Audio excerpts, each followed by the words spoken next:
নমস্কাৰ এই মুহূৰ্তত আহি পৰিছে কেইবাটাও গুৰুত্বপূৰ্ণ খবৰ আৰু এন্থন খবৰসমূহ নিতৌ পাবলৈ চেনেলটো ছাবস্ক্ৰাইব কৰি ভিডিঅ'টোত এটা লাইক দিবলৈ নাপাহৰিব।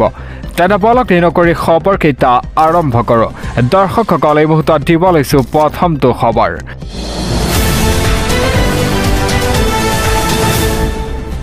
নিৰ্বাচনলৈ কেইটামান মাহ, কিন্তু দিনক দিনে কি হৈছে কংগ্ৰেছৰ। ৰাজীৱ ভৱনতেই কংগ্ৰেছীৰ মাজত এতিয়া পচন্দ কাজিয়া। সমগ্ৰ দৃশ্য বন্দী হৈছে কেমেৰাত। দিব লৈছে এটা অতিকৈ গুৰুত্বপূৰ্ণ খবৰ, এটা ডাঙৰ খবৰ। সমাগত নিৰ্বাচন, কিন্তু কি হৈছে কংগ্ৰেছত। ৰাজীৱ ভৱনতেই পচন্দ কাজিয়া এতিয়া কংগ্ৰেছীৰ। দুই কংগ্ৰেছী ফৈদৰ মাজত ঠেলাগতা। ৰাজীৱ ভৱনত কংগ্ৰেছৰ কৰ্মীৰ কাজিয়াৰ সমগ্ৰ দৃশ্য বন্দী হৈছে কেমেৰাত। এখন দলীয় সভা অনুষ্ঠিত কৰাক লৈ পচন্দ কাজিয়া। দৰং জিলাৰ ৰাজীৱ ভৱনতেই কংগ্ৰেছীৰ তীব্ৰ কাজিয়া। সমাগত নিৰ্বাচন, কিন্তু কি হৈছে এতিয়া কংগ্ৰেছত। ৰাজীৱ ভৱনতে এতিয়া পচন্দ কাজিয়া কংগ্ৰেছীৰ।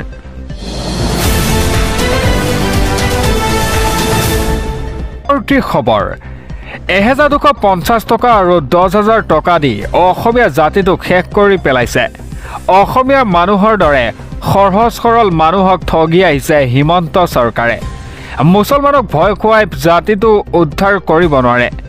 এটা হিমন্ত চৰকাৰৰ বিৰুদ্ধে গৰজি উঠিল অজাপৰ নেতা ৰাজেন গোহাঁই। দিব লৈছে এটা ব্ৰেকিং আপডেট। ফিজল দাইল দি জাতিটোক পংগু কৰিছে হিমন্ত চৰকাৰে। 1250 টকা আৰু 10,000 টকা দি জাতিটোক শেষ কৰি পেলাইছে। এনেকৈ এটা জাতি কেতিয়াও শক্তিশালী নহয়।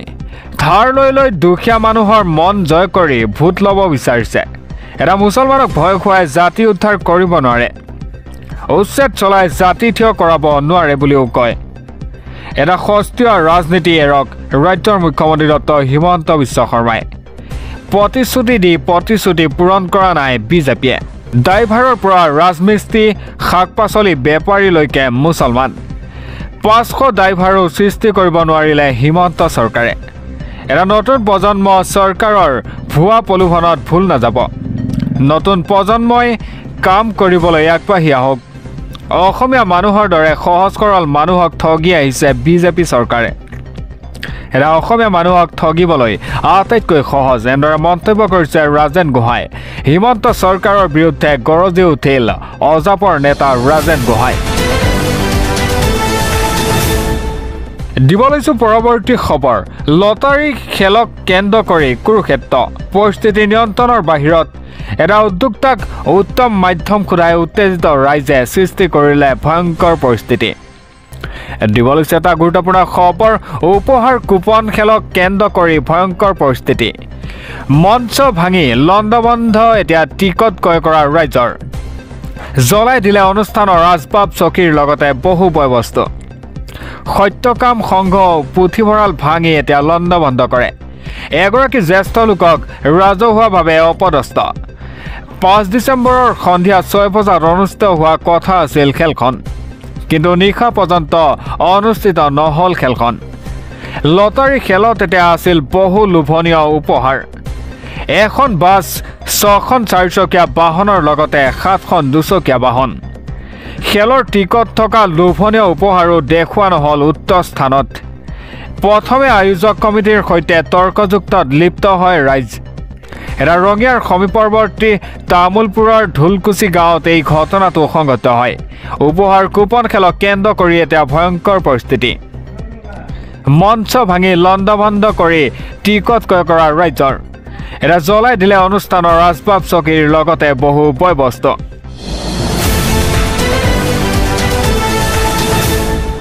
পৰৱৰ্তী খবৰ, এটা ব্ৰেকিং নিউজ আহি পৰিছে। ডিচেম্বৰৰ 18 তাৰিখৰ পূৰ্বেই জুবিনৰ ঘটনাৰ SITৰ প্ৰতিবেদন দাখিল কৰিবই লাগিব। পলম হ'লেই জেলত থকাসকলে জামিন পাই যাব। SITৰ প্ৰতিবেদনক লৈ এতিয়া বৃহৎ মন্তব্য কৰে ৰাজ্যৰ মুখ্যমন্ত্ৰী ডক্টৰ হিমন্ত বিশ্ব শৰ্মাই। দিব লৈছে এটা ব্ৰেকিং নিউজ। জুবিনৰ ঘটনাৰ SITৰ প্ৰতিবেদনক লৈ বৃহৎ মন্তব্য CMৰ। 12 ডিচেম্বৰৰ ভিতৰত দাখিল হ'ব তদন্তৰ অভিযোগনামা। SITয়ে ইতিমধ্যে সকলো কাম সম্পূৰ্ণ কৰিছে। জুবিনৰ ঘটনাৰ এছআইটিৰ প্ৰতিবেদনত ৩৫০০ ডকুমেণ্ট আছে। ৩৫০০ ডকুমেণ্ট ফাইনেল কৰিবলৈ বৈঠক সম্পূৰ্ণ হ'ল। ১৮ ডিচেম্বৰ পূৰ্বে আমি প্ৰতিবেদন দাখিল কৰিবই লাগিব। পলম হ'লেই জেলত থকাসকলে জামিন পাই যাব। জুবিনৰ ঘটনাৰ এছআইটিৰ প্ৰতিবেদনক লৈ এতিয়া বৃহৎ মন্তব্য ৰাজ্যৰ মুখ্যমন্ত্ৰী ডক্টৰ হিমন্ত বিশ্ব শৰ্মাৰ। 12 ডিচেম্বৰ ভিতৰত দাখিল হ'ব তদন্তৰ অভিযোগনামা। দিব লৈছো পৰৱৰ্তী খবৰ, এটা ব্ৰেকিং নিউজ। ভাৰতত মুছলমানৰ জীৱন শেষ কৰি দিয়া হৈছে। বাৰম্বাৰ মুছলমানক কষ্ট দিয়া হৈছে। দেশৰ স্বাধীনতাত শ্বহীদ হোৱা মুছলমানকো অপমান কৰা হৈছে। আমি পুনৰ জেহাদ আৰম্ভ কৰিব লাগিব। সদনত মুছলমান সাংসদৰ বিস্ফোৰক মন্তব্য। দিব লৈছে এটা ব্ৰেকিং নিউজ। ভাৰতত মুছলমানৰ জীৱন ধ্বংস কৰি দিয়া হৈছে। বাৰে বাৰে মুছলমানক দুখ কষ্ট দিয়া হৈছে। আমি পুনৰ জেহাদ আৰম্ভ কৰিব লাগিব। নিজৰ দেশতেই মুছলমানক অশান্তি দিয়া হৈছে।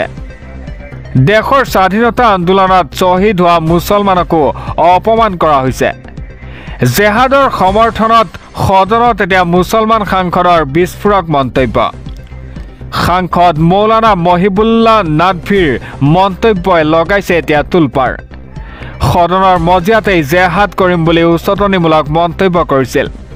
এটা মেহমুদ মাদানীৰ জেহাদৰ বক্তব্যৰ সমৰ্থনত সাংসদ মহিবুল্লাহ নাদভিয়েও এই মন্তব্য কৰে। এটা মুছলমানৰ ওপৰত অত্যাচাৰ হ'লে জেহাদ কৰাৰ হুংকাৰ দিছিল মেহমুদ মাদানীয়ে। দিব লৈছো পৰৱৰ্তী খবৰ, এটা ব্ৰেকিং নিউজ। আপোনাৰ কেঁচা ঘৰ আছে নেকি? 9 তাৰিখে ৰাজ্যৰ 3,70,000 লোকে পাব এতিয়া চৰকাৰী ঘৰ। তালিকাত আছেনে আপোনাৰ নাম? দিব লৈছে এটা ব্ৰেকিং আপডেট। 9 তাৰিখে ৰাজ্যৰ 3,70,000 লোকে পাব এতিয়া চৰকাৰী ঘৰ। তালিকাত আছেনে আপোনাৰ নাম? 9 ডিচেম্বৰত লাখ লাখ লোকৰ একাউণ্টত সোমাব এতিয়া চৰকাৰী ঘৰৰ ধন। মুখ্যমন্ত্ৰীয়ে প্ৰদান কৰিব প্ৰধানমন্ত্ৰীৰ আৱাস যোজনাৰ টকা। 3,70,000 নতুন বেনিফিচিয়াৰীয়ে পাব এতিয়া PMAY ঘৰ। নতুনকৈ 37,415 PMAYৰ অধীনত ঘৰৰ আৱৰ্তন হৈছে। 9 ডিচেম্বৰত নতুনকৈ এতিয়া 12,000 ঘৰ আৱৰ্তনৰ সিদ্ধান্ত। চিনাক্ত হোৱা 3,70,000 পৰিয়ালক 9 ডিচেম্বৰত দিয়া হ'ব এতিয়া পকী ঘৰ। বকুৰ পৰা মুখ্যমন্ত্ৰীয়ে প্ৰথম কিস্তিৰ ধন অনলাইন যোগেদি ধন দিব এতিয়া একাউণ্টত। 9 তাৰিখে ৰাজ্যৰ 3,70,000 লোকে পাব এতিয়া চৰকাৰী ঘৰ। দিব লৈছো পৰৱৰ্তী খবৰ, বৰাকৰ লোকেল মুছলমানসকলে বিজেপিক ভোট দিব। লোকেল মুছলমান বিজেপিৰ লগত আছে, বিদেশীবোৰ নাই। এটা বিধানসভাত বৰাকৰ 13টা সমষ্টিৰ 3টা সমষ্টি যাব এতিয়া মিয়াৰ হাতলৈ। এনেদৰে মন্তব্য কৰিছে ৰাজ্যৰ মুখ্যমন্ত্ৰী ডক্টৰ হিমন্ত বিশ্ব শৰ্মাই। দিব লৈছে এটা ব্ৰেকিং নিউজ। বৰাকৰ লোকেল মুছলমানসকলে বিজেপিক ভোট দিব। লোকেল মুছলমান বিজেপিৰ লগত আছে, বিদেশীবোৰহে নাই। এটা বিধানসভাত বৰাকৰ 13টা সমষ্টিৰ 3টা সমষ্টি যাব মিয়াৰ হাতলৈ। এনেদৰে মন্তব্য কৰিছে মুখ্যমন্ত্ৰীগৰাকীয়ে। 10টা সমষ্টিত বিজয় সাব্যস্ত কৰিব বিজেপিয়ে। এটা বৰাকৰ খিলঞ্জীয়া মুছলমানে বিজেপিক ভোট দিব, কিন্তু বৰাকৰ লোকেল মুছলমানসকলে বিজেপিক ভোট দিব। লোকেল মুছলমান বিজেপিৰ লগত আছে আৰু বিদেশীবোৰহে নাই। এনেদৰে মন্তব্য কৰিছে। পৰৱৰ্তী খবৰ, 10,000 টকাৰ চেক লৈ ঘৰত উভতাৰ পথত ভয়ংকৰ দুৰ্ঘটনা। গুৰুতৰভাৱে আহত হয় শিশুসহ 10গৰাকী মহিলা। কাছাৰৰ ঢলাই পানী ভৰাত সংঘটিত হৈছে এই দুৰ্ঘটনাটো। দিব লৈছে এটা অতিকৈ গুৰুত্বপূৰ্ণ খবৰ, 10,000 টকাৰ চেক লৈ ঘৰত উভতাৰ পথত এতিয়া ভয়ংকৰ দুৰ্ঘটনা। গুৰুতৰভাৱে আহত হয় শিশুসহ 10গৰাকী মহিলা। কাছাৰৰ ঢলাই পানী ভৰাত সংঘটিত হৈছে এই দুৰ্ঘটনাটো। এটা 10,000 টকা চেক লৈ অটোৰে গৈ আছিল মহিলা কেইগৰাকী। পানী ভৰা অঞ্চলত অটোখনে হঠাৎ নিয়ন্ত্ৰণ হেৰুৱাই ৰাজপথত বাগৰি পৰে। আহতসকলক ততাতৈয়াকৈ হস্পিতাললৈ প্ৰেৰণ কৰে। দিব লৈছো পৰৱৰ্তী খবৰ, ৰূপহীহাটত অবৈধ বেদখলকাৰীৰ ধন বিতৰণ বিধায়ক আমিনুলৰ। এটা উচ্ছেদস্থলীত বিধায়কে টকা বিলোৱা কাণ্ড দেখি হতবাক হৈ পৰিছে ৰাইজ। অবৈধ বেদখলকাৰীৰ প্ৰতি দৰদ দেখুৱাই AIDUFৰ বিধায়ক আমিনুল ইছলামে ৰূপহীহাটত অবৈধ বেদখলকাৰীক ধন বিতৰণ কৰে বিধায়ক আমিনুলে উচ্ছেদিত বেদখলকাৰীক বিতৰণ কৰে ধন এটা ৰূপহীহাটৰ ভকত গাঁৱত উচ্ছেদস্থলীত উপস্থিত হৈ বিতৰণ কৰে ধন অবৈধ বেদখলকাৰীৰ প্ৰতি দৰদ দেখুৱাইছে AIDUFৰ বিধায়ক আমিনুল ইছলামে খাদ্য সামগ্ৰী দিয়াৰ বিপৰীতে বিলালে টকা উচ্ছেদিত লোকক বিধায়কে বিলালে সমসমীয়া 500 টকীয়া নোট এটা উচ্ছেদস্থলীত বিধায়কে টকা বিলোৱা কাণ্ড দেখি হতবাক হৈ পৰিছে উচ্ছেদিত